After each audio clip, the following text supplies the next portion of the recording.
और मन में विचार करने लगे कि अगस्त्य जी ने हमें कितनी सुंदर कथा सुनाई है।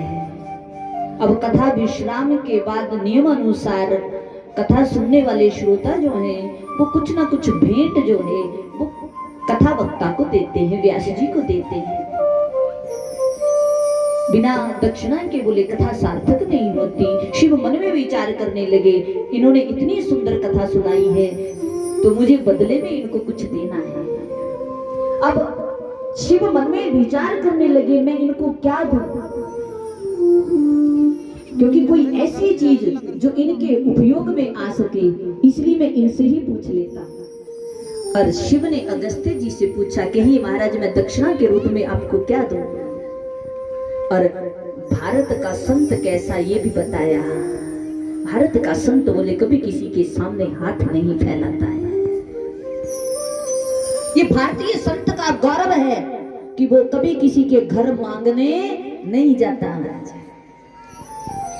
अगस्त्य जी कहते हैं महाराज कुछ नहीं चाहिए। शिव कहते हैं कि नहीं, आपने कथा सुनाई है इसलिए दक्षिणा तो बनती है, इसलिए आप कहिए मैं क्या दूं। अगस्त्य जी ने कहा कि अगर आप इतना आग्रह करते हैं तो एक चीज जो आपके पास है संसार में कहीं नहीं है, और वो है श्री राम भक्ति का गूढ़ रहस्य है। इसलिए अगर आप मुझे अधिकारी समझते हैं तो मुझे राम भक्ति का निरूपण कर दीजिए। शिव ने अगस्त्य जी को अधिकारी जानकर उन पर श्री राम भक्ति का निरूपण किया।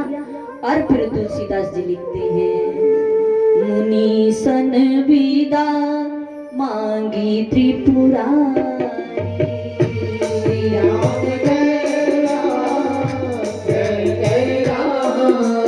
चले भवन सन दक्ष कुमारी, राम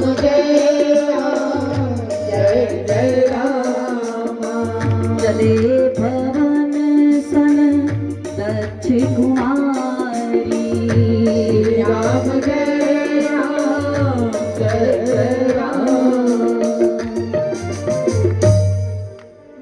अब तुलसीदास जी ने देखो क्या किया।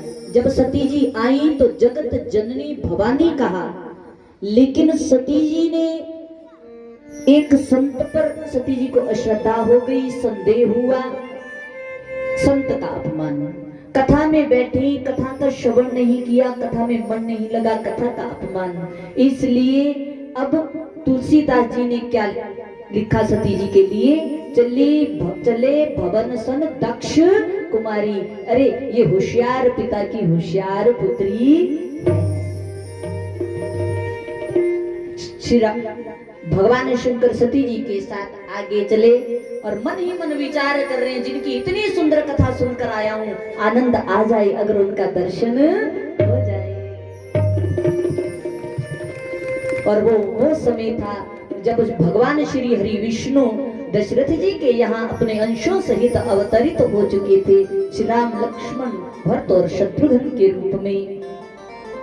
और इस समय पिता की आज्ञा का पालन करने के लिए दंडकारण्य में अपने भाई लक्ष्मण और सीता जी के साथ, अपनी भार्य सीता जी के साथ लीला करने के लिए आए थे। उसी वन से शिव और सती जी जा रहे हैं और उस समय तक सीता जी का हरण हो चुका था।